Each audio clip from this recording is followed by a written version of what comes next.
where the real talk starts.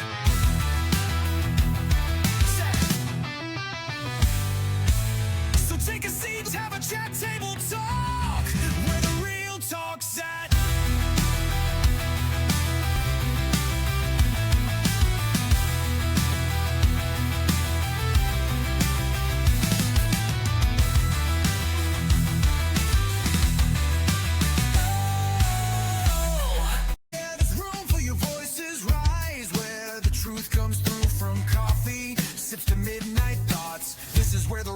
Talk starts. Take a seat, have a chat, table talk, where the real talk's at.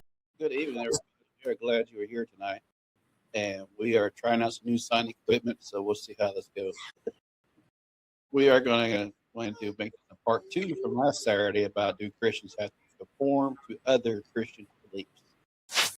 It's a twofer. Leave your partner alone. Not either. Yeah. It's a flat. I did the same thing at the house. Used the chairs in the kitchen because the table wouldn't work. So, yeah, doing a part 2 on conformity to, I guess it's kind of 3 or 4 weeks. But yeah, last week we spoke about, like, do you have to celebrate Christmas or Easter? Do you have to put up a Christmas tree? Sound changed. Yep, that changed. I muted my mic because she climbed over here and is going, it's high. Yeah.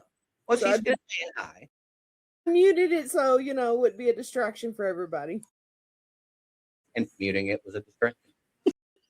Squirrel.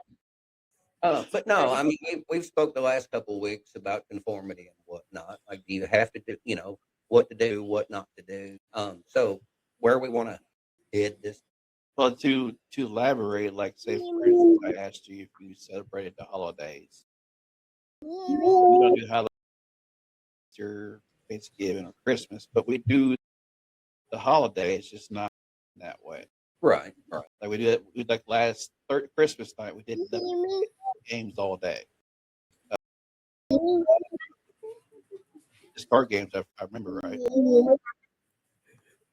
I'm sorry, grandbaby's over here. Can you hear me? Yeah, we can hear you, Grace. Can you hear me? You did the whole stuff out yesterday. Right. We hear you. We did a couple little games, and then we did Bible trivia. Right. I sucked at it. Yeah. Abel won. He had the most right. Yeah. My Bible skills are slacking. Being a man in the house. Well, what was it? Are you supposed to know the verse? She looked up some Bible verses and trying to remember what they were. I don't remember. I don't. Just, Okay, so more trivia, like yeah. who had the long hair that killed people with a donkey jaw? Yeah. I'll take Samson for 1,000, Alex. Speaking of It was questions like, who was it that walked on water towards Jesus? Who betrayed Jesus for 30 pieces of silver? What twins were fighting in the mother's womb in the Old Testament? Which leads me to something that I said wrong last week about Esau and Jacob. They were twins. They had the same mother when I said they did not have the same mother last time. I kind of got that a little confused in my head. And doing these finding these questions, I was like, oh, wait, that's right. They were twins, one of those moments. So I wanted to correct that. I try to, I don't want to mislead anybody in the wrong direction at all. Absolutely. And that's the thing is, some of these chats we have notes for and whatnot, but we go on tangents and it's drawing from memory. And, I'm not Sheldon Cooper. I do not have an eidetic memory where, I see it once and, chapter, verse, word for word in 15 different trends. I can't do. I do remember a lot. Don't get me wrong. Yeah. There's some of us, and, I throw provisos out there. Don't quote me, but here we are. But And yeah, You know, and the thing about it is on like that specific instance, okay, we were wrong. You know, outside of a specific Bible study on genealogy, it has nothing to do with a person's faith.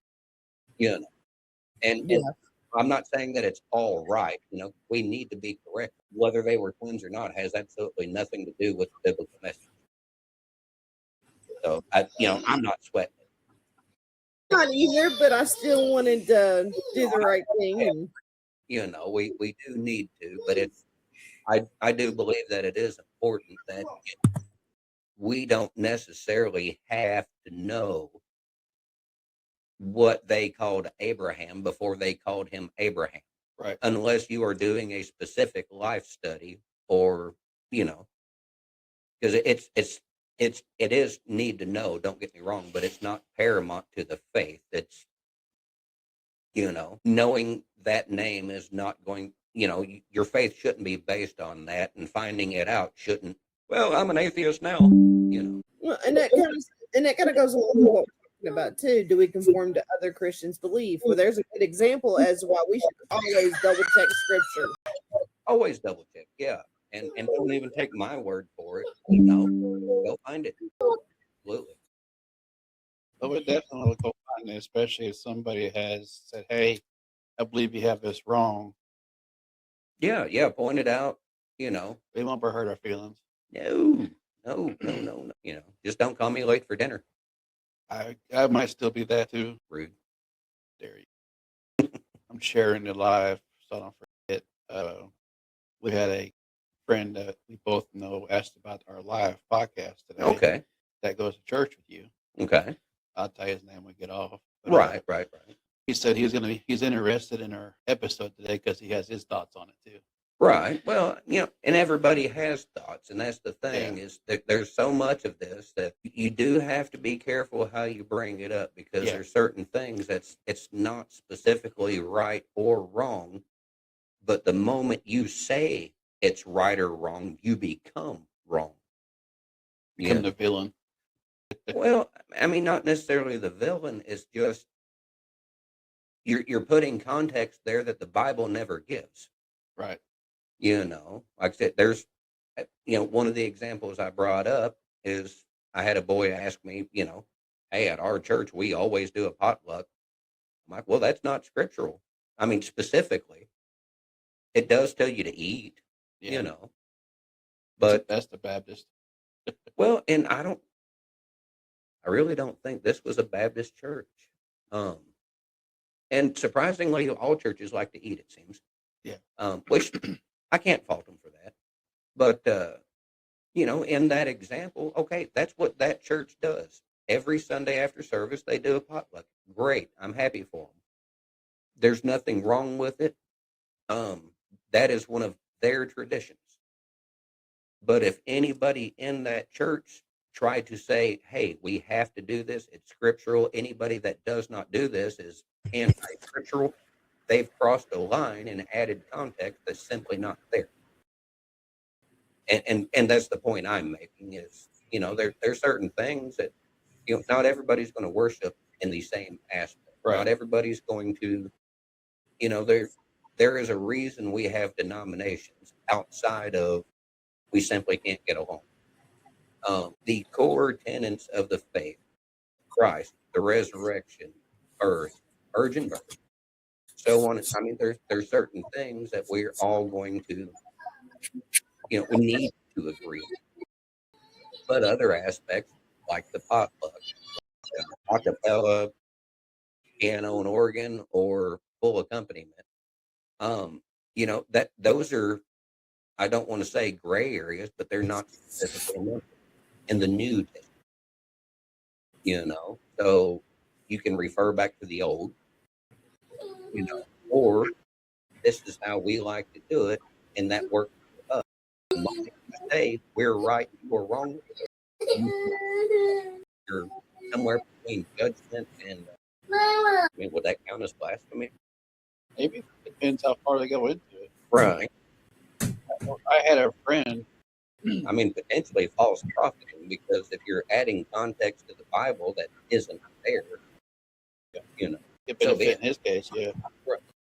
I can't even knock that, but I do, and right here at the holidays, I do find it troubling, and I don't say this judgmentally, but it's going to sound do go to, like where churches are giving out toys for kids that are supposed to be for underprivileged, and some of the folks aren't that under. Right. I guess that could be a judgment call, but Give it to the people that need it. well, and That's what we always say. that's where I've always been with it. Is, don't do this so it frees up money so you can spend it somewhere else. Right. Manage your money better. Right. Because there are people that manage their money and still can't afford it. Now, after Christmas, if the church still has a room full of crap, then you can have it. Yeah. Because they'd probably happily give it away just to clear up room. Our church, he said he had a whole room, didn't he? Greg Locke. There's a whole other side of the sanctuary full of toys. Here, have at it. Sunday, last Sunday. He said there was toys and food and all kinds of stuff. Yeah, he said it's full of church. The church paid for all the people donated, of course, stuff like that. Well, and that's where I'm at with a lot of these things is drop the deception. Yeah. If you can't afford it, don't act like you can't to get it for free. Because I don't like the people that go get free stuff and lie about the situation. But we know of an individual that went to a place to get free food and said there's certain people leaving in their house home and they're not really.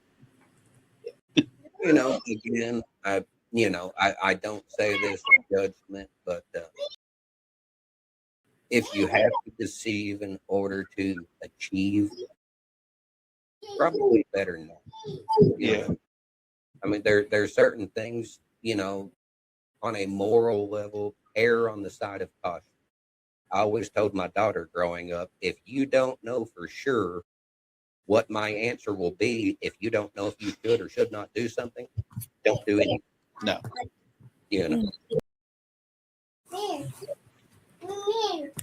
Always err on the side of caution. Right. And something we did say, we were talking about the holidays and stuff like that. We support them. We just don't do like y'all celebrate them in the manner that y'all celebrate. Right. You don't follow the traditions of the American. Well, Well, Halloween we don't touch at all. Yeah, Halloween you can have it. Right. That's not one we do at all. Well, my thing. We don't even touch the candy. That's how bad it is. Well, I mean, although the candy's good. I do collect the Reese's tag. Yeah. Not going to lie there, but she's grown out of that, so now I have to start buying Reese's. And she still looks. She probably could get by with it for a couple. Yeah, that's crazy. We were with Debbie yesterday, and they had Valentine's going on already. I'm like, maybe January. She goes, I want to try them. I said, okay. Yeah, weird how that happens, isn't it? Yeah. We don't celebrate that either. Right. We want to try the cakes that we hadn't tried yet. Well, Go they're cordial. They were cordial cherry. They're like moon pies, but with cordial cherry filling in it, and it actually tastes like the cherries, the chocolate covered cherries. That's what it tastes like in the middle. And you would not like crushed meat. Not at Yeah, if you have some, just bring them over. Well, I believe you because I don't like the cordial cherries. Okay, I'll get rid of it for you. I appreciate that. We had to hide it from the boys. They didn't know we had it. He goes, where'd you get that from? I said, they get in place. Right. Yeah. I like having adult money because you can hide stuff like that. Oh, there she is. Hey, Grace. I apologize in advance that she will probably be interrupting a lot. She can see herself on there. Yeah, she's a nut. No, when my daughter was little, if she walked past the mirror, whatever thought was gone. Because she had to stop and look at herself, check herself out on the way by. I don't know what it is. I don't know if women ever grow out of that. I don't, we'll have to ask the overeat one. Hi. It depends on the woman, I guess. I think the last time she looked in the mirror was Might depend on the mirror Thursday too. when she her hair. Yeah. You know, very very well might depend on the mirror. Because if it's got a nice hand carved wooden frame, I'll stop and look in it. That is an ugly picture in that beautiful frame. I mean, it depends on the woman, I guess. I mean, I'm not, big on, Well, I'm just picking. I mean, even when I brush my hair, half the time it's not even in the mirror. I mean, it's Right. just, depends on the woman. That it does. That it does. God don't look at he's not worried about my outside appearance. He's worried about what's inside. That's it, right? That's the kind of way I look at it. I'm a very plain Jane. I'm not a fancy person. And, that's just me. Yes, she is. She's the cheapest ever. With no big Happy Meal. She's happy. Well, Oh, you ought they to be get- with a Happy Meal. You get a toy. Yeah. Hey. She moved my laptop. I didn't do that. Yeah. So She has- back on topic. I done forgot where we're going with this. We were talking about the holidays. God said to, I remember this right, not person, but not really hating her. And I know you don't like the word hate, race the person. And a lot of people don't understand that when we're talking like, hey, we don't do that. Why not? Because it's a sin. And I heard somebody say recently they were a Christian. But yeah. What kind of church you go to?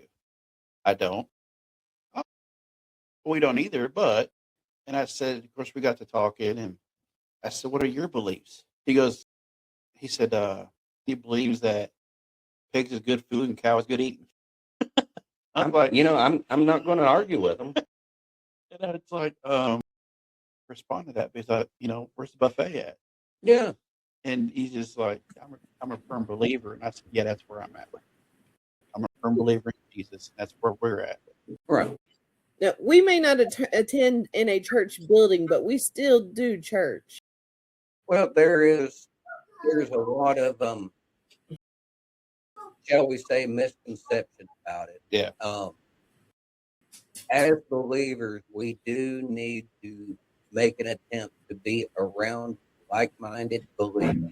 But it's also what is the word I'm looking for? Ability. Get the accountability, the checks and balance. Now do you necessarily have to go to XYZ church and this specifically don't? It's about fellowship. Well, like I said, there's many levels that, it's fellowship to get teaching that you're not going to get on your own, because the pastor is supposed to act as right. Now are you under their direct authority? I have to go with no, but a lot of pastors aren't going to like it. There's a pretty famous preacher, I get videos. But somebody in the church asked him this very question. Do we have to listen? He said the word comes first, God comes first. He said, it is me delivering the message. He has no authority that God has not granted him, so to speak, but he had no direct authority over his congregation. Now, I'm assuming, as far as church politics, he probably does have a say in the matter because some churches, the pastor is the president, so to speak. Other churches, the pastor is more of a teacher, a hired teacher, and the deacons and elders kind of handle the ruling, so to speak. Yeah. And I'm using those terms very lightly. You get into Catholicism, there's a whole hierarchy of government, and I'm not even touching that because I ain't got time. But when you get down to it, we are all under direct authority from God. Now, I'm not going to say that it is our job to specifically buck the pastor. He is in a position of authority. Okay. Right. And if he's doing something he ought not to, if he's teaching a false message, there are very specific reasons to ignore, argue with, not listen to, or even remove. Okay. But at the same point in time, they do not have direct controlled authority over you as an individual. It's not parent child, like, hey, go take out the trash. You don't have to take out the trash, you know, um, and you're not going to get demerits or punishment, or, you know, it doesn't work that way. And I think a lot of people believe that it does. No, it really doesn't. Before, you know, when I was kind of testing out the church that I've been going to, me and the pastor had some of these chats. I was like, I'll tell you flat out, I do not believe in the doctrine of the pastor's always right, you know, by default. I was like, I have a hard time with that. And he'll admit to that too. Yes, you know, and you know, I can't say that I've specifically disagreed with him on anything, and that's a cautionary note too. I don't want to find a church where they're just telling me what I want to hear.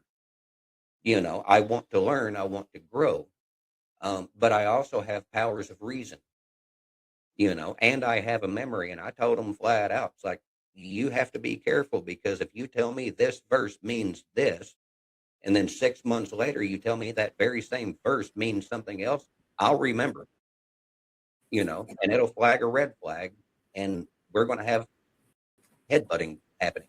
Right. Yeah. You know, and he's honest enough that, no, if I say that, I want you to tell me. Like, yes, sir. Because I, you know, We went to a church recently where we could tell it was scripted. I don't like that. No, and then they actually scripted the prayer too. And that rubbed both of us. And we're like, we can see her praying. She's looking up, and I'm like, Right. oh, you just ruined it, because we were enjoying worship. Then the preacher had a good message. We'll give him that. Yeah, but there's certain things that, and I'm speaking for me as an individual. I'm not saying right or wrong. I'm not saying good or bad, holy or unholy. I'm not saying any of that. It's personal preference. Some of these churches that have multiple services, you know, like a 7:30 service, then maybe a 9 o'clock service, or, you know, when they have back-to-back services. On one hand, I think it is great that they have enough attendees that they actually have to break it up. You know, that they don't have a building big enough that will fit all of their attendees. I think that part is fantastic. But I have a hard time if it's the same pastor giving the same message Right. 3 times, because the first time you could call inspired, but the other 2 are simply on repeat.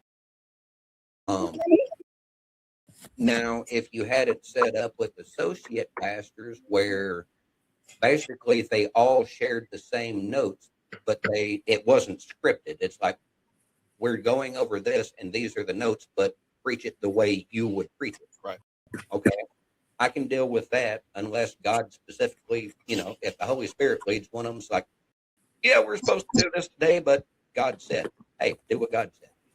You know, my other problem with that type of setup is it's all set to a clock and a schedule.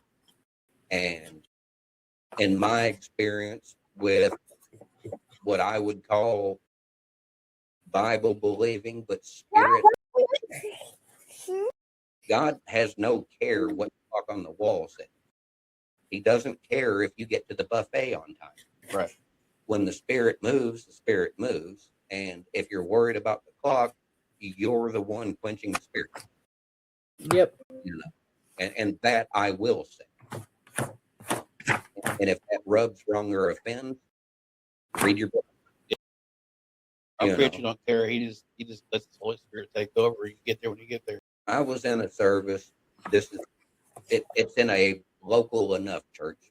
They're within a 30-minute circle from the pastor. I really like, you know, and I'm not saying the church name. I'm not saying the pastor's name, because I just don't roll like that. He had been known, and he's really more of a teacher than a preacher. You know what I mean?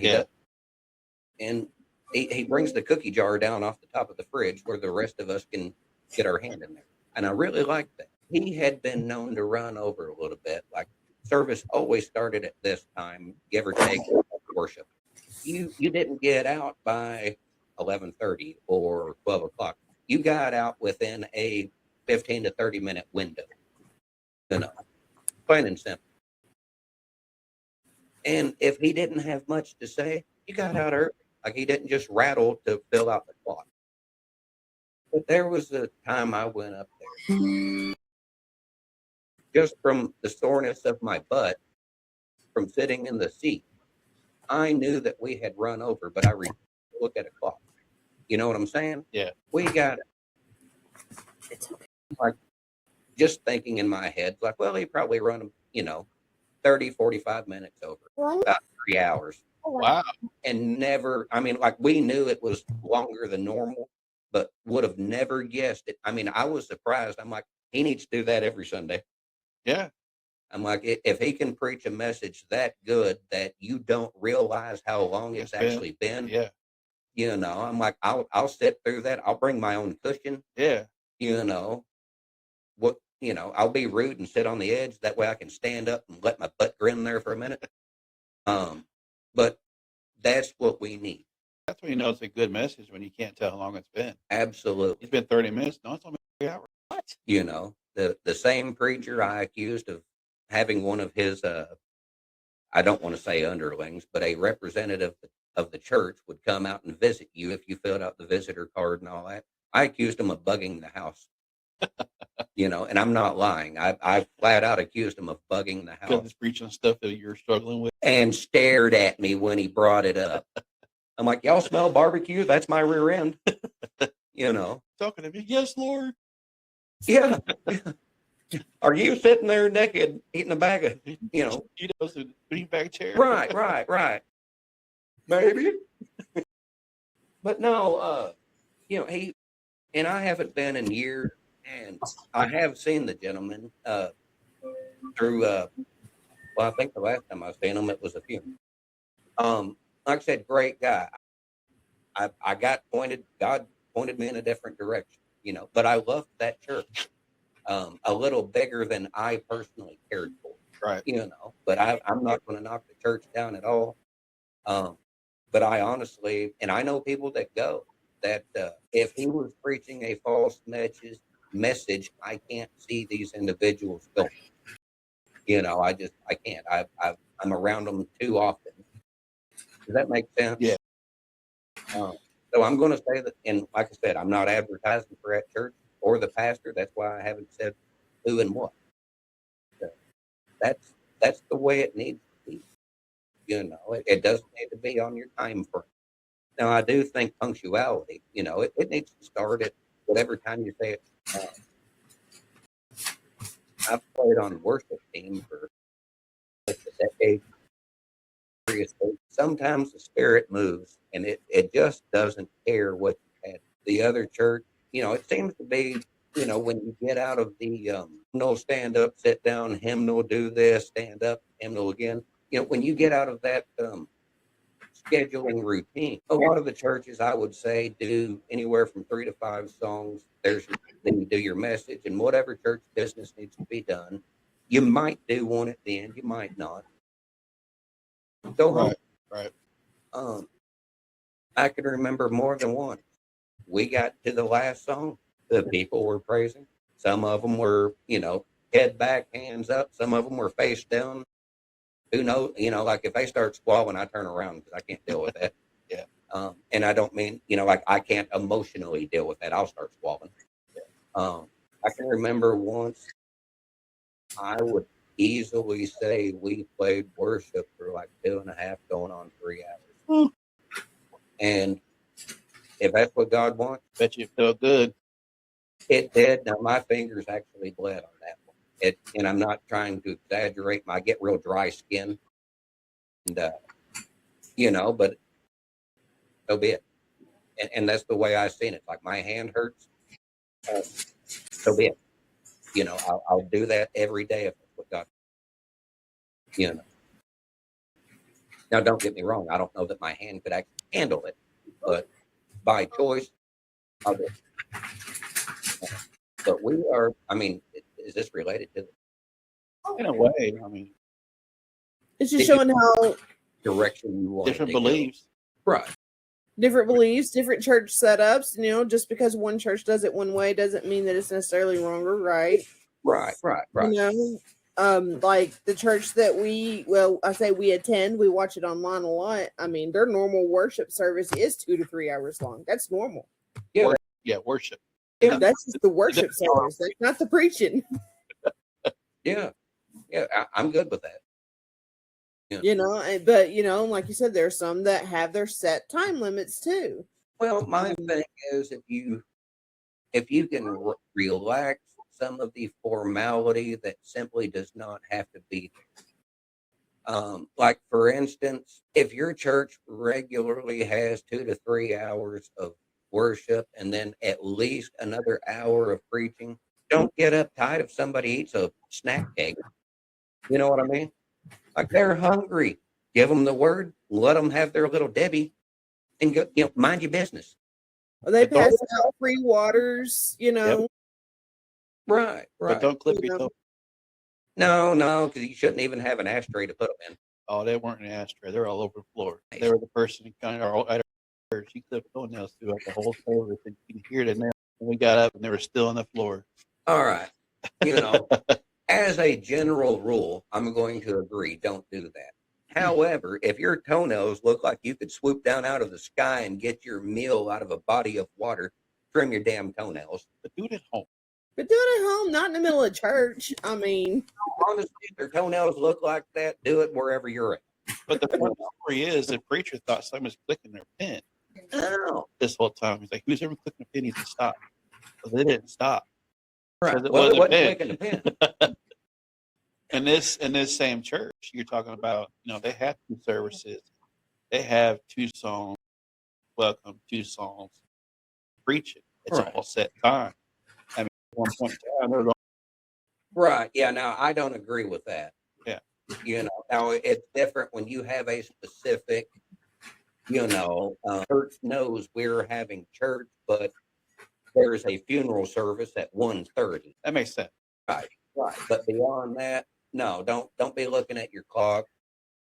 The church the current church I attend, he doesn't care one way or the other. The other church I attended, the pastor would say the same thing. Like, if I go too long and you've got to go. Yep. Like you're not obligated to sit there because I'm talking. If you have an appointment or, whatever the case may be, if you got to go. Don't wait to be dismissed. Just go. now I will say with that church, that with having the 2 services, and you said, they would preach, first one and then the second would be the same. Now he had a way somehow, almost Yeah, every yeah, time. someone did The that. second one would somehow be different first. Like he would say things that, and I always enjoyed watching, listening to both of them just because I would get something different out of each one. And that I get it. It's the scripted aspect that I Yeah, warn against. Yes, Like yes. how you're going to say it. Right. He would have a, what did he call it? Bulletin or pinpoints, whatever, and you fill in the blanks. But both services, he'd say something different. And he would come up to me, goes, "Why didn't I think about that the first service?" Because God's going to be different this service. Right. Different And- people are watching the second time around too. They needed to hear something different.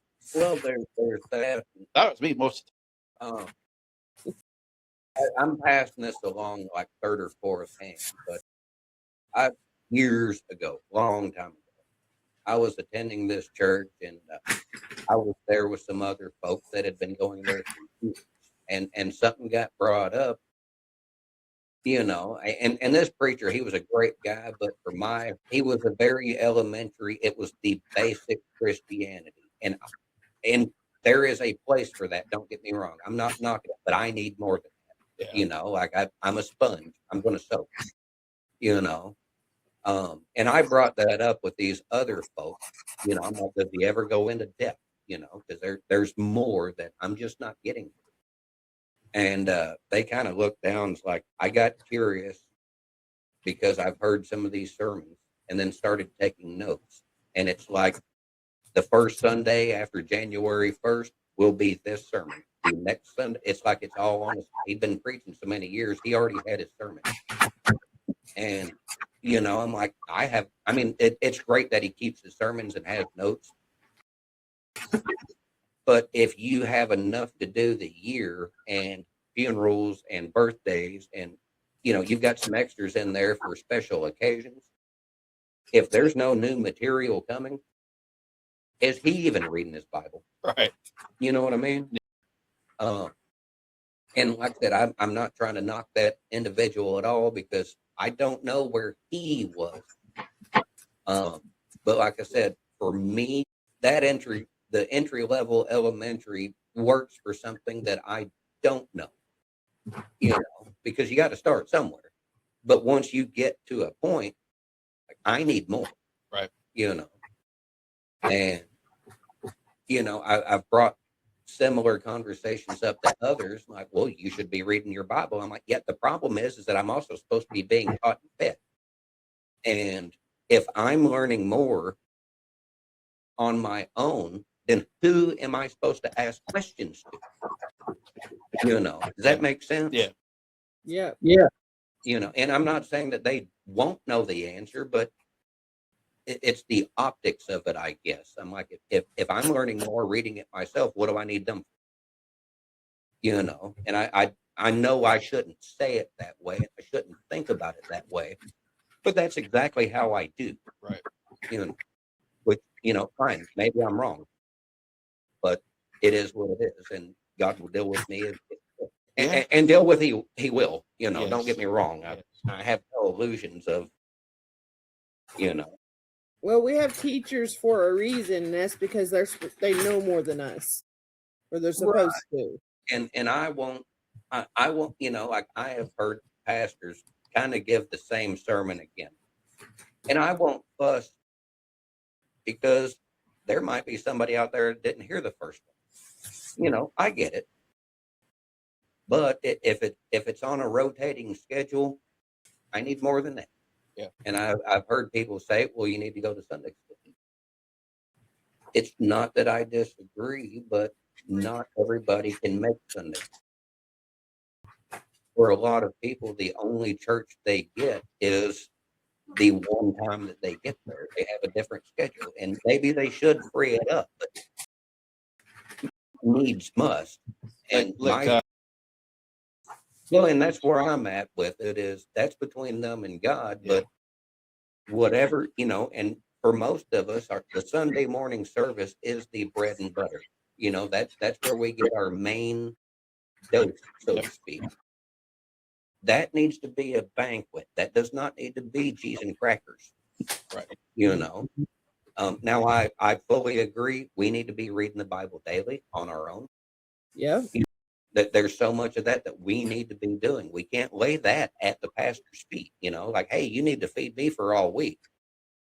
Because pastor's going to look at you and say, look up manna in Leviticus and see how, So, like I get it, but at the same point, from a teaching aspect, whatever service you attend, that needs to be your bread and butter.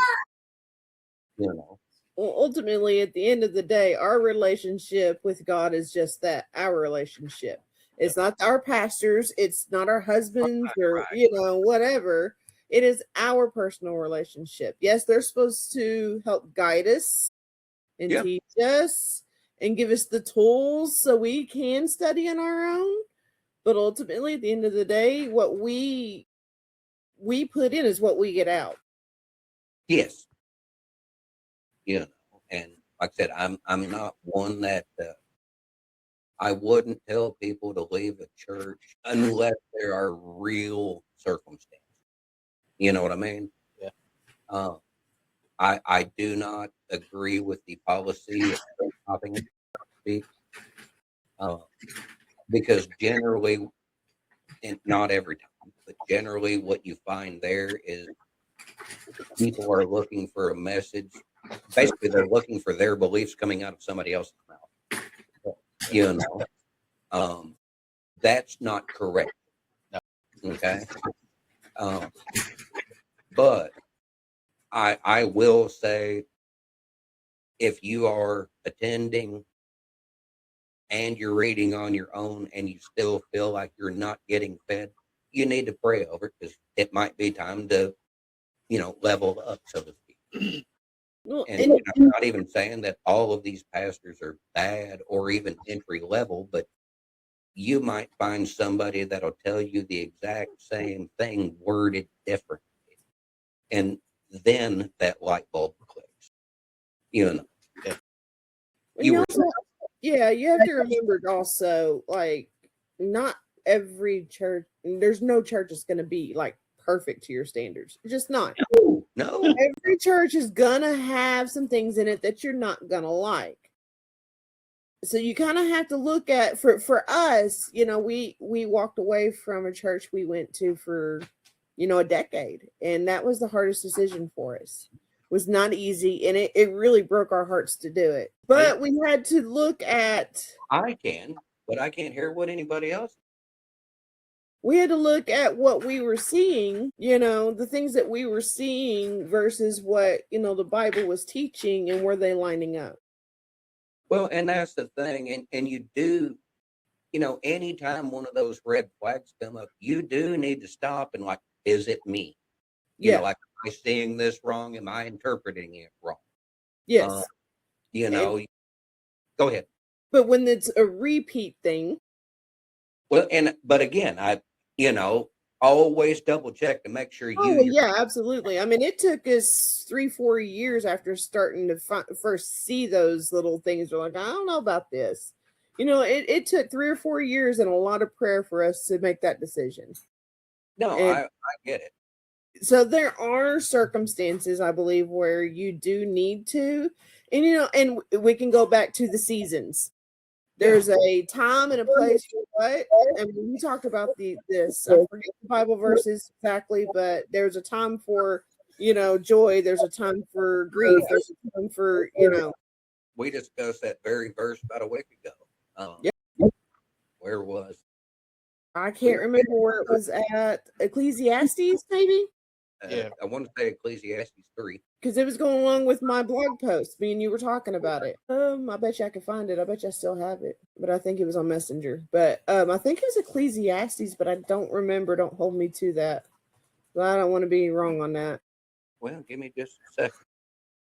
That's what I was looking to see. Yes, Ecclesiastes chapter 3, verses 1-8. I knew she'd find it about the time I got there. Yep. There is a time for everything and a season for every activity under the heavens. So, there are times, I mean, like you were saying, you're in that church setting for a season. And then once you get where you're not going any further with it and you need to be stimulated more, you need, your hunger for more, you may have to move on somewhere else so you can get that growth that you need. Well, and I'm also going to throw a caveat on that one. We need to keep in mind and understand as believers that, when Jesus was getting ready to die, he could have done a lot of things, but he was washing his feet. Yeah. Us going to church isn't just about getting fed. Right. You need to serve. Yes. And a lot of times that's where it's at in the church is if you're not, I tell people a lot of times you will get what you're looking for when you become what you're looking for. Yes. If you want to be loved, you need to show love. Yeah. And in the church, we all need to be looking for a way to serve. Yeah. And if you only see people on Sunday morning, it's hard, it's actually real easy to see who's serving in the church building, But if you don't know about the mission trips, the prayer meetings, the Bible studies, blah, blah, blah, so be real careful making that judgment call. But I would add the caveat that if you feel like you're not getting fed and maybe the time has come to move on, you need to check your service also. Yeah. Yes. Because a lot of times that's exactly where you get fed is through your service. Yeah. Well, and when you're serving, you're more invested in that church as well. Right. You are. And for us, for our situation, we had both been serving for years. So it wasn't, And that's why I throw that out there is, okay, if you need to get fed, are you serving? And if you're doing what you believe God has you supposed to be doing, and you're still not getting fed, then you need to address the issue, or at Yeah. least visit it and entertain the issue. Right. Um, and like I said, it's a hard thing, especially in service, because I would say in a different life at a different church, I stayed for a long period of time because I didn't want, and it wasn't the me serving aspect, it was the service in and of itself. Yeah. You know, like I felt like I need to be going, like on a personal level, but it was I mean, how do you really describe it? I knew there was a need for what was being done. That makes sense. And I Yeah. hated to create a need. I know for me, serving was healing for me. Yeah.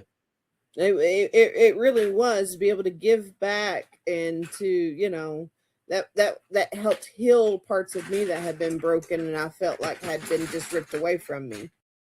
And I know that sounds selfish and it's not meant to be selfish, but I feel like, Jesus taught serving for a reason. Well, there was, now I have felt a calling on my life for over a decade to be in the worship service. Now, I don't want to sing. Nobody wants me to sing. And I'm good with that because I'm number one on I don't want to sing.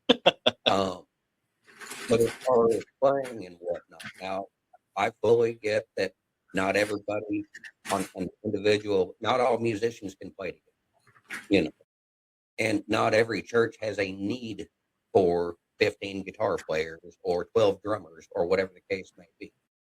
And I get that, but that was about the other half of the conversation I had with current pastors.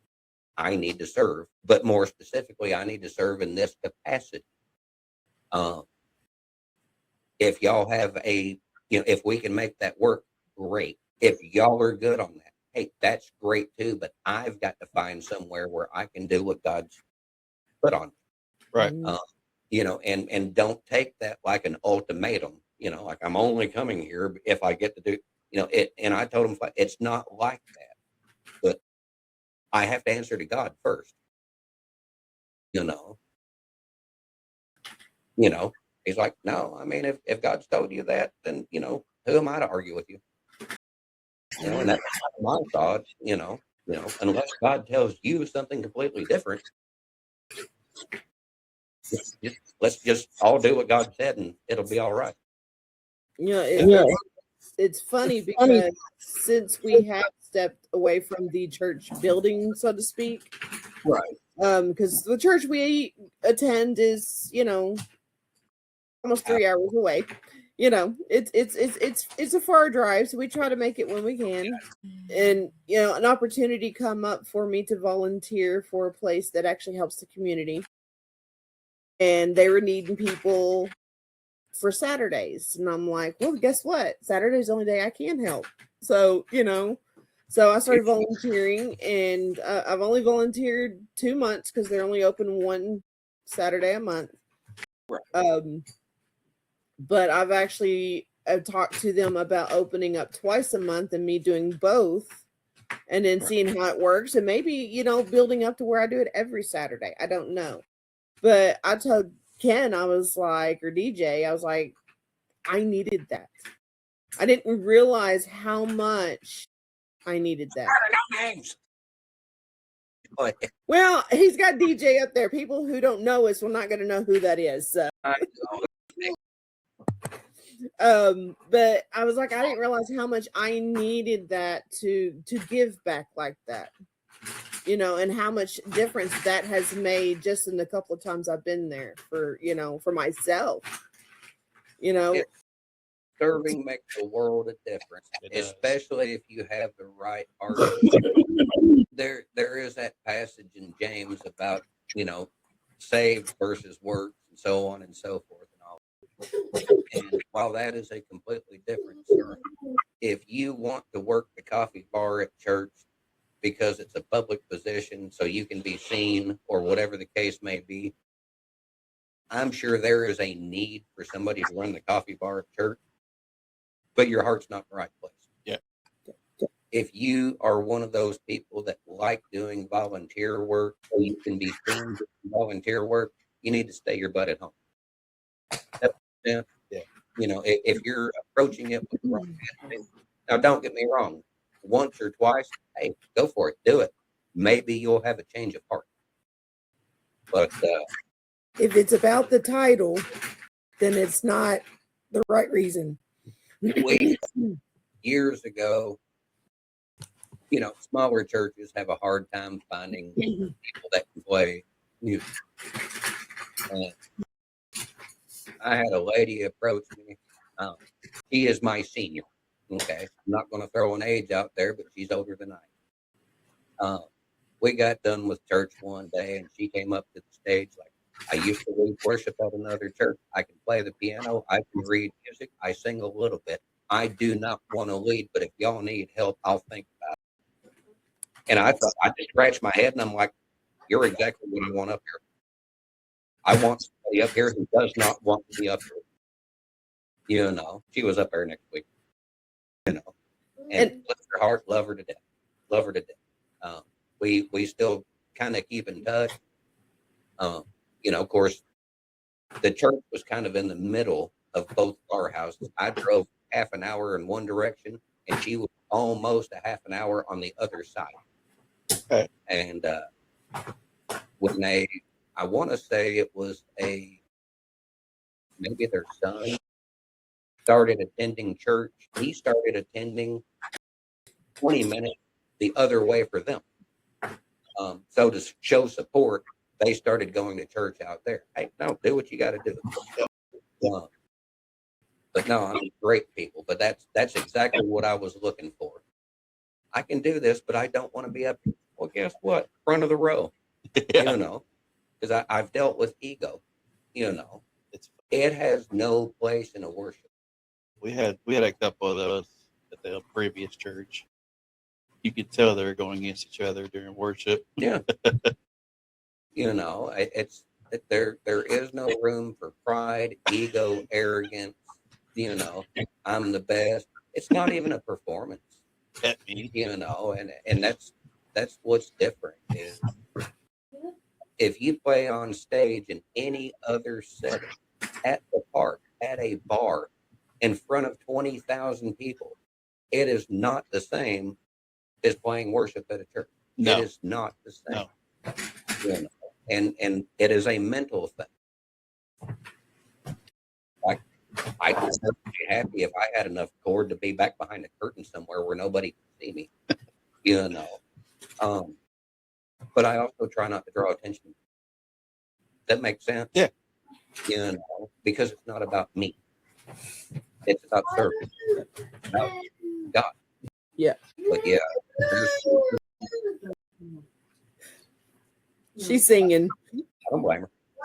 If I could, Well, the flip side to that also is if you feel like God's calling you to serve somewhere, don't let anyone discourage you from doing it. I would say you do need to double check to make sure it's God, not ego.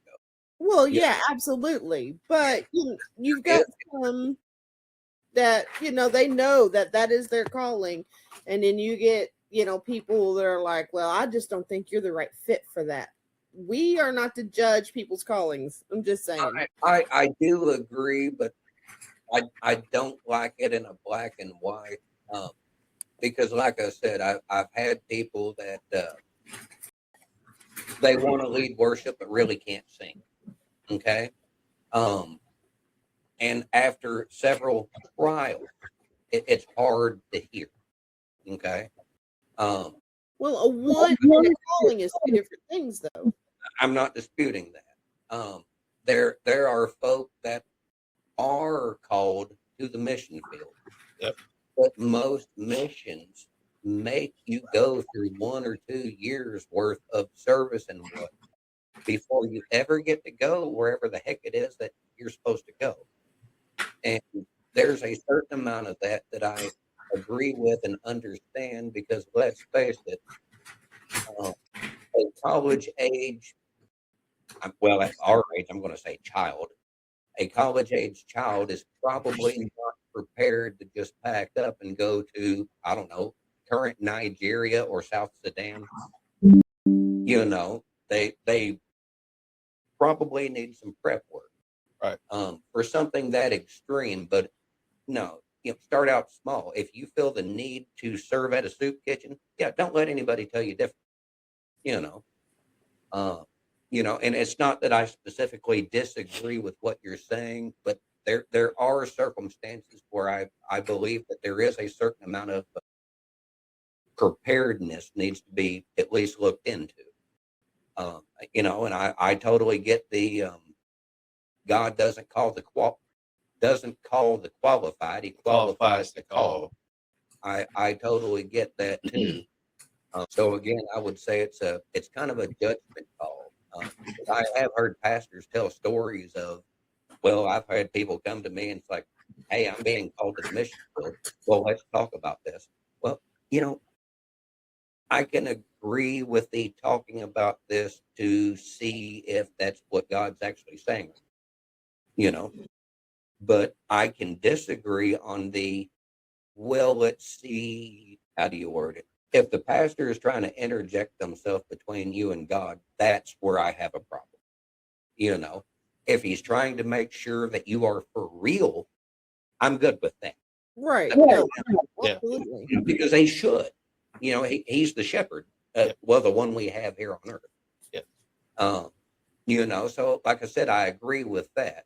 But if it's well, we're going to have a hard time finding somebody to fill your shoes, that's not our problem. Right. Right. Yeah. And that was my point. If God says, yes, I'm with you. Do not argue with him. You do it, and don't let anybody talk you out of it, because that's between you and God. That was my whole, Sure you're right. Yes, and don't talk yourself out of it either. I'm just saying. I don't know why I would bring that up. Well, here's the funny part. If God is telling you to do something and you talk yourself out of it, we all know that's, yeah. Let's just get that part out of the way. Yeah. Do we always do what God tells us to do the first time? We rarely do what God tells us to do. A lot of us are like Jonah. We're going to stomp our feet. We're going to argue. We'll probably whine some. And for some of us, somewhere in there, we'll go ahead and start doing it, but we're going to gripe and complain about it the whole time, just out of spite. But we're going to do it. Number one response is, God, are you sure you're talking to the right person? Mm-hmm. You talking to me? See, I feel a mixture of Moses and Jonah in that. Well, Moses, both of those are very good stories, because Moses, on one hand, he really just didn't want no part of it. Like he was having problems with his belief and faith. But then the stuttering, everything else, he did run from the situation, but a lot of it was more on a personal level. I can't lead these people, I can't speak for him. He doubted himself as much as he doubted what God was telling him. Yeah. Jonah is a completely different story. Jonah, I want you to go to tell these people that I'm going to destroy the city if they don't change their ways.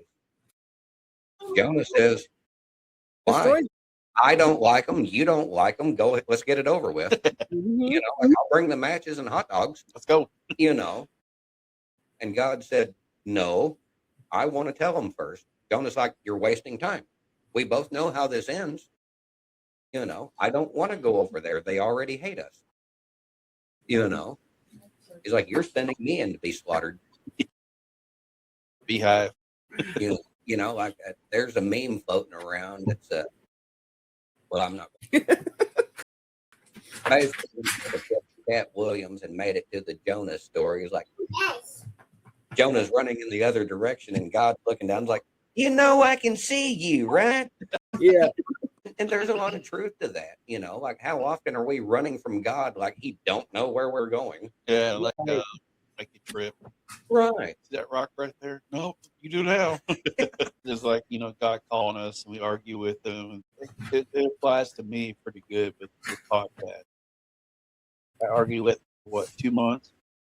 Yeah. She says, talk to this person, talk to that person. First, one person kept on popping in my mind, and her mind was you. The only person I said was him. Yeah. And I'm like, I just don't know how I can do it. No, you were saying it right. I Yeah. don't know if I can deal with that. Yeah. Stop it. And then we prayed about it. We talked about it. And that's when it actually, I'm like, Right. I was like, Chris will be perfect for this. He's knowledgeable. He likes to talk. I mean, in the same situation for me, I mean, how long did I put off what I was doing? we need to show our followers what God's doing in the missus. Besides the little munchkin beside her. Right. Yeah, she's messing with the cat and laughing about it. He's just like, touch me, I don't care. So, yeah, okay, here. You can't see it, can you? There we go. So she made a coloring book, and we are producing through Amazon. It's a storybook coloring book. It actually has a story in it too. Okay, so So it's a storybook with coloring pages in it. we are currently in the process of creating a secondary web page for that, and we're going to for not advertise. All right. I want to say this is not for me promoting myself by no means, because yeah, this is way out of my comfort zone for sure. Ouch. Yeah, me too. Like So this is all about sharing. Sorry, I'll explain in a minute. This is all about spreading God's words, and it starts with the little ones. It does. There's Yes, Chris. like I see people make ridiculous claims of, well, you shouldn't teach children religion. You need to wait until they get old enough to be exposed and make that decision for themselves. And my thought on that is, are you also going to limit their exposure to everything that is non-religious until they make that choice? Right. Because if you're not, you're exposing them to your religion. Yep. So what's the difference? Other than you approve of yours and not mine. Right. And Don't get me wrong, I agree. I approve of mine and not yours. I think that's fair. And as Christians, we're to follow what the Bible teaches, and the Bible teaches that fathers are supposed to what? We don't. I mean, depends on specifically where you're at with that. It's supposed to raise your children up in the ways of the Lord. There's a Bible verse for that. Yeah, I just wanted to make, because there's more, like spare the rod. Oh, well, yeah. And I think one of them says beat the child, but we don't really condone beating. Translation and where you're at. But no, I mean, there's a lot of instruction for fathers and men in general. And there's some for the ladies, like we discussed a lot of that, I don't know, a month or two, 3 ago. But yeah, that's why I was asking. Yeah, I think, and if I'm remembering correctly, now you know how my memory is. It says to raise your children up in the ways of the Lord, so when they are old enough, they will continue down that path. I'm paraphrasing here. Honestly, they will know. Remember, you're actually pretty close. Yeah. Yeah. I do want to say that's probably could be Not me. But it says it was when they get older, they basically will continue down that path, and they will know right from wrong. Basically, is what it's saying. But I don't remember the verse. Searching right now. You got attacked by the stamp, didn't you? Yes. Did she find another one? No, it's the same one from earlier. Okay. I made that one. I mean, it's supposed to teach a child to do things. I mean, she's 2 years old, and she wants to pray with us. She'll tell us to pray Right, at 2 right. years old. As soon as we start saying, "Dear Lord," she's like, "Amen." Amen. Yeah, she's already done. Okay, I'm done. What do you got? Amen. Well, I mean, once Lord come out, you got the important part out of the Yeah. way. Proverbs 22:6. Yeah, I know. I was looking. That's quiet. I'm just faster at it. Sorry. Well, you was talking. I was talking while I was doing it. I wasn't interrupting. He was though.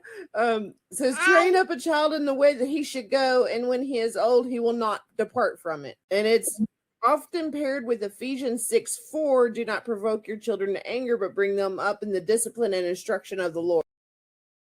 So that it teaches us that we're supposed to teach the children at a young age. You know, there is that, and it instructs the children to honor their father and their mother. And then in Ephesians it says, "Do not provoke your children to anger." Are those two statements contradictory? Or, because people will say that they're contradictory. Or is there a certain manner where there is a certain, if your parents are certainly honorable, then you shouldn't disrespect them. But even if they are less than honorable, there should still be a certain standard, at least some modicum of not being specifically disrespectful, I would say. But on the flip side, don't provoke your children to anger. There has to be context there, because they're going to get angry when you discipline them. They're going to get upset when you tell them no. Yeah. Yeah, I mean, I don't like being told, but it does. Oh, yeah. But that's not what that verse is meaning either. I mean, it's basically saying don't bully your children. Don't call them names. Don't put them down.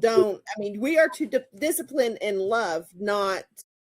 Well, and that's the thing. And that's why I said there has to be context there, because you are going to do the right thing and pick up your kid. Yeah. Because we don't like being corrected. No. If you're making them mad, it means you're doing your job. Well, depends. Like if you're standing there and like, "I'm not touching you," Our kids wouldn't do that. I mean, I do it to mine. They do it all the time to each other. What are you talking about? But like I said, that there is context. So it's not simply don't aggravate your kid. Don't them. It means when you're getting on to them and you're disciplined, you don't call them stupid or cuss them out or, I do think it goes farther, like, we've all seen them don't movies, belittle them.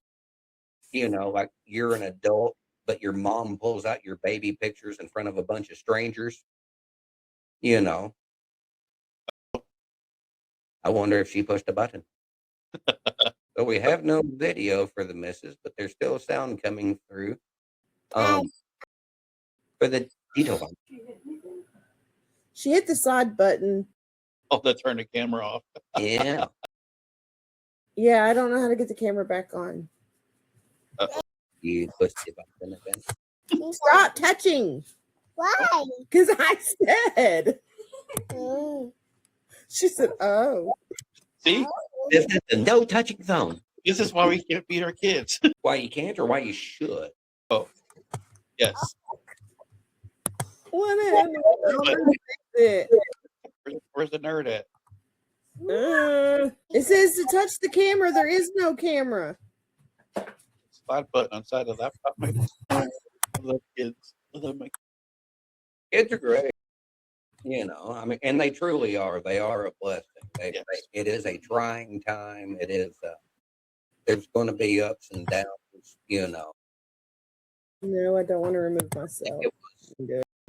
There was a comedian years ago who made the comment like, you get a newborn and everything is great.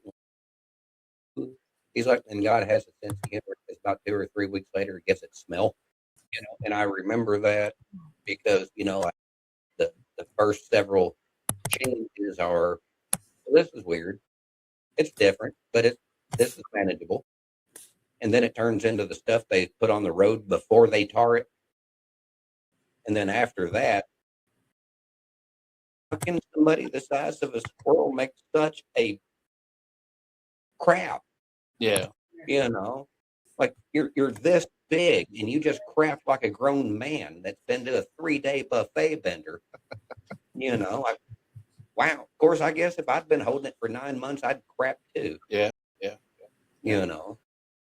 But they are a blessing, and it's I've said a lot over the years that when I found out I was going to be a father, I was not ready to be a father. None of us are. Well, no, I mean I was not. I was literally not ready. Oh, there she is. Figured it out. Was it a button?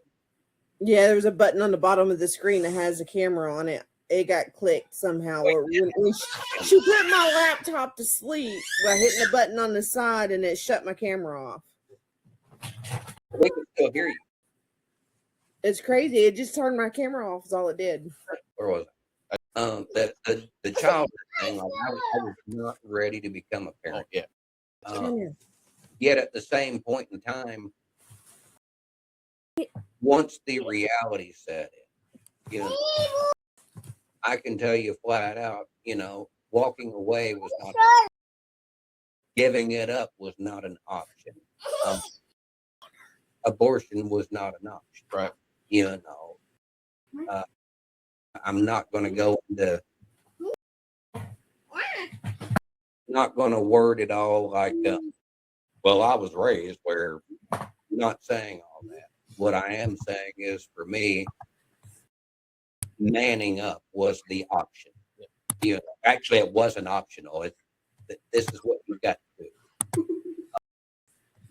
I don't, like I said, I will say flat out, I was not ready. It's not that I didn't want to be. I just didn't want to then. I wouldn't change it. I wouldn't go back and redo it. I don't regret, and it hasn't always been easy. It's been trying at times, and some of that has to do with the child in and of itself. Because let's face it, teenagers. But some of it is, parenthood's hard.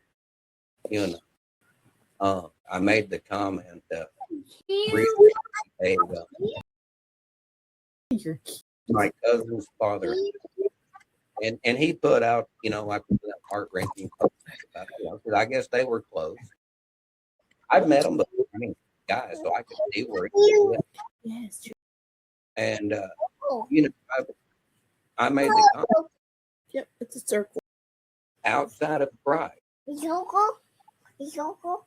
our memory living on is the closest thing to immortality we'll have.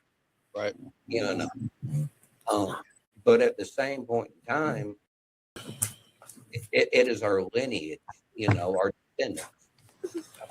We're not going to live on forever. But if what we teach them makes an impact, then there's a part of us that can, even though it's our bloodline, there is a part of us. Yeah, you're cute.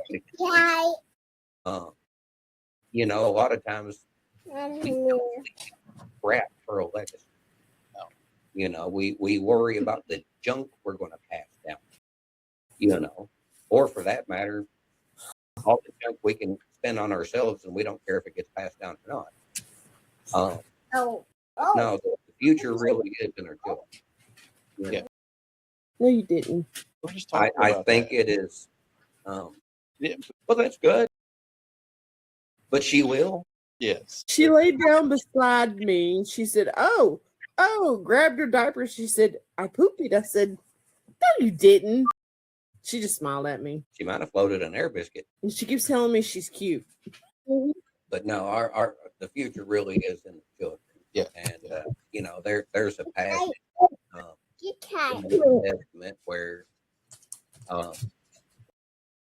Jesus was around speaking, and a group of children went to go to him, and some of the disciples were trying to, My keep tattoo. the children off. And he's like, no, let them through. That child faith is actually where we're all supposed to. You know, I remember my daughter, she would get up on the couch, bail off, not at the couch, at the coffee table, never ever hit it. She knew somebody would catch her. You know what I'm saying? Yeah. And you know, like when I hear about that childlike faith, that's kind of where my brain goes to now. Is that's what we're supposed to be like. We're not supposed to worry about our paycheck and the next meal and the next bill and we're all this crap that, you know, and of course our society has changed a lot since the time of Christ, but the principle's still the same. She loves that dog more than me. Yeah, I don't think you can get away with that. No, I can't. It's just stop. Anyway, You know, Come get your dog. we're not supposed to be worrying about all the crap that we're worrying about. right. You know, at Lean the on God same for point, everything. well, at the same point in time, we're not supposed to just lay around in the garden and eat strawberries and let somebody else do everything for us. You know, we are supposed to work. We are supposed to provide. We do have responsibility, but we're not supposed to worry and fret and fear, you know, over a lot of the crap that we do. And we're not supposed to put so much of our attention and focus on the things that we do. Right. You know, I mean, you know, and I'm not trying to hit anybody under the bus. Look at how much attention gets put on, well, I have to have that new car, or getting my nails done, or you know what I'm saying? Yeah. We put so much focus on things that aren't going to matter. No. It's just really, you know. What was that? That was a wolf. Didn't know I was gonna pick it up that loud, did you? Put him back in the closet. It's Daddy. Yes, Daddy. Hey, Daddy. Yeah. Daddy. And he's always making noises with his mouth. So let's talk to the people in the back of the room that think religion doesn't matter. It depends on how you define religion. All right. Is it their religion or God's religion? Again, it depends on how you define religion. That goes well with this podcast. The simple truth is, if you define religion as a belief system, then everybody, and especially if you have beliefs that are more like convictions, that it really doesn't matter what somebody else says, you're going to believe it regardless, then everybody has religion. You know, because there's some things, you know, like I don't care how atheist a person is. There are certain, and I don't care how intellectual they are, there are certain things where they have a belief that cannot be fully supported by fact or evidence, that they're not going to budge on. Right. Because it's what they believe, and no amount of evidence or proof is going to sway them, you know. And for some of them, it is the inexistence of God, you know. But if you define religion, you know, as to me is that a lot of people that they are able, think that they are not religious. If they are religion of anything that is affiliated with church, God, you know, whether it's monotheistic or multi-theistic, but anything to do with, you know, a higher moral standing or this and that, which, you know, if that's what they believe, you know, you really have to get down to the terms, but at the same point in time, tell me where government rates. Yeah. You know what I mean? Because if you're looking at government for your provider, you already have a God. Tell me how, which celebrity you believe every word they say. You might already have an idol. Right. You see where this is going? We humans, whether you want to believe in creation or evolution, there is something hardwired in us where we will worship something. Does that make sense? Right. Yes. It'll either be a deity, an idol, ourselves, money. You know what I'm saying? Status. We will worship something. Something will become our God. So for anybody to claim that they are not religious is using a very cherry-picked definition of the word. Okay. So is religion important? No. Actually, the world could do with a lot less religion. By that, I mean, and I'm going to say this delicately and yet harshly, the brain dead ritualistic traditions that get repeated and nobody really knows why. That makes sense? Yeah. I mentioned earlier, and I say that because I grew up in a very traditional church. You come in, you stand up, you sit down. He says something, you stand up, you sit. It's a ritual. And you can set your watch by how, it's always spot on time. It's scheduled. It's very synchronized. We don't need that. Nobody needs that. Now, there's some people, they love having that kind of structure. Okay. Like I don't understand that. I'm going to let that one go because I don't understand it. I don't know what to tell them on the flip side. But here's something that's funny. You said something about worship. Right. A friend of ours, it just happened to pop up that she posted on Facebook something. And our preacher commented on it also. You have to read it later. Okay. One who believes they are in the kingdom of God, but worships the world is more deceived than the unbeliever. I think I commented on that one. Not yet. Not that I see. The one I commented on was posted by a friend of ours. She would have been about 2 grades over us. You on this long? I don't know. But either way, she's local. Yes. And she posted something like written in white, black squared background. Mm-hmm. Yeah, I think it was the same thing. And yeah, I made a comment on there. It's very much true. The deceived. Well, that was you. Yeah. The deceived don't know that they're deceived, just like the crazy don't know they're crazy. The stupid think they're smart. Right. And nobody believes that they're wrong. And the hard part there is, A, how do you approach it? But B, if we go back to the atmosphere of the 15 to 16 election and then coming into the 2020 election, this group of people would say that group of people is brainwashed. Yes. Okay. And I'm not even pointing fingers, but my question has always been, okay, by making that comment, you're fully willing to believe that brainwashing not only exists, but is actively happening. Yeah. And they'll say, yes, because you are. Yep. Fine. How do you know it's not you? Right. Because that's a fair statement. Like if brainwashing actually takes place, are you smart enough and conscientious enough to realize it, to check yourself? Yeah. And it goes back to something that I say repeatedly till I'm tired of hearing it. If you can't explain to me and articulate why it is that you believe what you believe, you need to think about why you do, You brought that on. Where did it come from? Where'd you learn it at? Which part? Well, you believe the way you believe. Right. Yeah, but no, you need to, okay, here's my argument.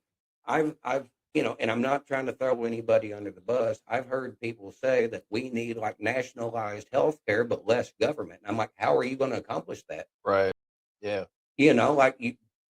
I get the sentiment, I disagree on nationalized health care. I totally agree on less government.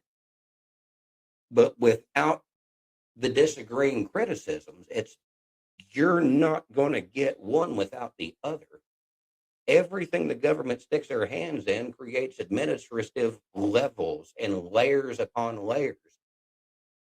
It doesn't matter what it is. I mean, look what they've done with the school system or anything. Yeah.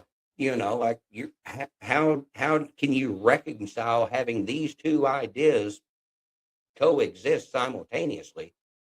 You know, it just you're not going to get that. No, and not work together. Well, let me rephrase. You're not going to get that outside of a monarchy or a dictatorship. You know, because that's how you'll get less government, as far as less government personnel. You know, and I'm not agreeing with that. And everybody wants to get their hands in it. Everybody.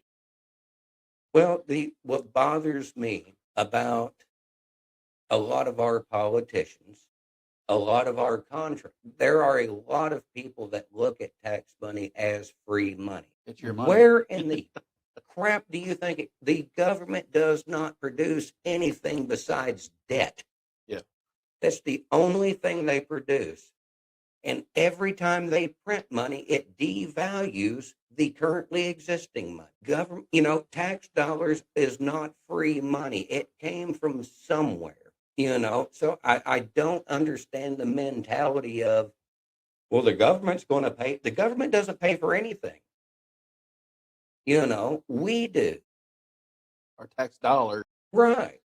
That we pay in our own little bank account. We get it You back. know, Not all of it, but we do get it back. And I know I'm on a tangent here, No. but you know, like I always get tickled at the whole well, if the rich would pay their fair share, I'm like, well, hang on a minute. Now tell me about the individual that gets 3 times more in a return than they ever paid in. Are they paying their fair share? You know, because on that aspect, they're getting more back than they ever paid. They're not even paying a share. They're not working. Even if they are, you know.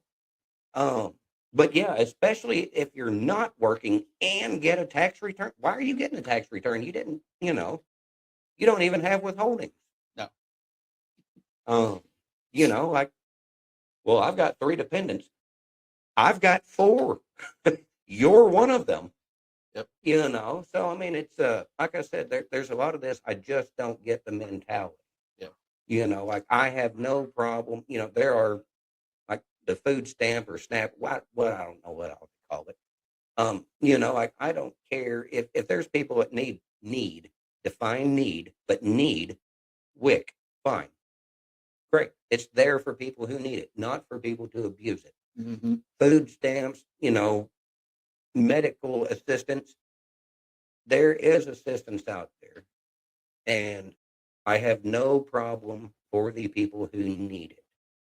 Of course, you have to define need, you know, but it's the same thing as when Dode started uncovering where a lot of this money was going to and this and that.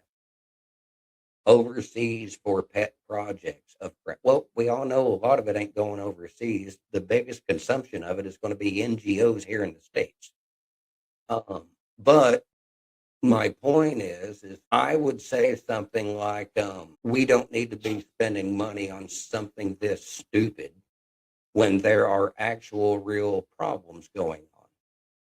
And then somebody else would say, well, with government funding, they go this, you know, like so much funding gets allotted for so many different directions and all that. And my point was always, whatever we think is the most important, let's say cancer research, every dollar that is going to Iraqi Sesame Street or Venezuelan pottery classes for transgenders or whatever other crap, every dollar that was going to that was not going to cancer research. Nope. You know, and that's the part that bothers me is there are things that I do believe we should look into. Now, I don't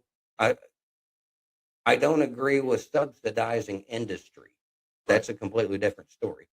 But there's a other aspect that I do think we should look into. But every dollar spent on stuff that is irrelevant to what we would call important is wasted. It's given away. Right. And forgot about. by some. Some of us remember, Yeah. you know, we've all been on social media. Some folks can't remember past yesterday's headlines, you know. But yeah, I'm going to stop there before I get on myself. I meant to text you yesterday or the day before. I forgot to tell you. Remember last episode we were talking about atheists. I believe in God and they celebrate Christmas. Right, right. The friend that we have that's atheist, his house was decorated and had a tree up and everything. And I'm like, Which I think is great. I had to chuckle. Yeah. You know, Right. I think it's great. You know, I can think of a person now, and I'm not mentioning names or anything, but is, you know, atheist, you know, probably, you know, I think it would be safe to say it is about as anti-religion as you get without being violent. Right. Celebrating Christmas, doing this and that. And I'm like, it's in the title. You know, like you are celebrating a holiday to a deity that you refuse to admit ever existed and want to call me stupid. You know what I mean? Yeah. Like I said, there's certain aspects I just don't get. And maybe it's the everybody celebrates Christmas thing. You know, maybe it's part of the family holiday tradition. The Americanized religion. Well, right, and I get that. But the part that gets me is, like I said, the number of folks who can't stand anything religious, but especially Christian, that celebrate Christmas and Easter.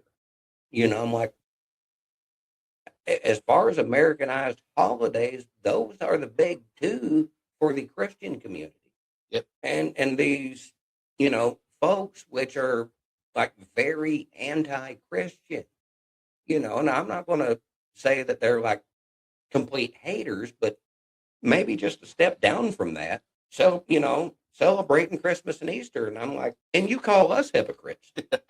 Yeah. You know, I mean, like we need to, you know, like if I need to practice what I preach, shouldn't you quit practicing what I preach? Mm-hmm. You got a cool kid on there. She's trying to be cool. Yeah, got her shades on. Try to mute her, wouldn't let me. Right. Oh, there she is. That smile. Look at her. Well, Holly weird. I think maybe we should wrap it up. This is what it's for, though. That's what it's about. Right. Glasses. Yeah, there's many things, Glasses. you know. Yeah, we can do this whole conformity thing for at least a couple of At least. and the bad thing is, you know, if some of these talks bother people, stop giving us, you know, like I get it's probably pushing some buttons to talk about atheists celebrating Christmas. You know, we'll be consistent. You know, because I can't talk about atheists not celebrating Christmas. Yeah. You know, Yeah. that's what I fully expect out of them. Yeah. You know, you know, like they're practicing what they preach. One of the things I want to get out there is it says focus on Christ like love and the unity of the body of Christ, not force agreement. So basically, don't force me to agree with what you believe. But we all agree on the same thing. God is the answer. You know, like I wouldn't want to force anyone to believe anything, but there are certain aspects you have to be able to separate objective truth from subjective truth. Right. You know, like You broke the it. lettering on this bottle is red. It's not orange. It's not blue. You know, now you can call it whatever color you want, but that doesn't make you correct. So it's not bad. Absolutely not in my hand. You know, and not putting the company down by any means. I don't care for the particular place. So there's my don't sue me. You know, You got that covered. amen. Not that that will, but Well, I don't like, you know, like we're not advertising for No, them. They're no. not paying us. So No. That's what always got me about a certain company's apparel line. I don't, but we spend a fortune buying their T-shirts to advertise their product. I'm like, they've got it figured out. We're the idiots. Yeah. Like they should give the T-shirts away to advertise their product. Yep. But they're selling us their advertising. Consumerism has made us stupid. All for whatever you got. Knowingly, we know that this is happening, and we still do it. 5 tacos for the price of 4 when it's the same price. Yeah, but and wrapping up, we could definitely stay on this one. So that's kind of where I'm going to be at, unless God says otherwise. Yeah. There's just so much material in the world, in the church. Church is the worst part. Within the world of it. Very well can be. And a lot of it does come down to church people, So there's some caveats for next post. Yeah. Anything else, Miss? Lettering in. I'm just trying to keep her Bueller. she's on broke my sunglasses, so And that's why we can't have anything nice. exactly. So here. Well, crapola. Oh well. All right. Well, we will see you all next time, Saturday. Yeah. Pray for y'all. You pray for us. God's definitely moving through us to get to y'all. In a spiritual sense. Yeah. No. No. Got Jello? I haven't had Jello. This is Rise, where the truth comes through from coffee, sips to midnight thoughts. This is where the real talk starts. So take a seat, have a chat, table talk. Where the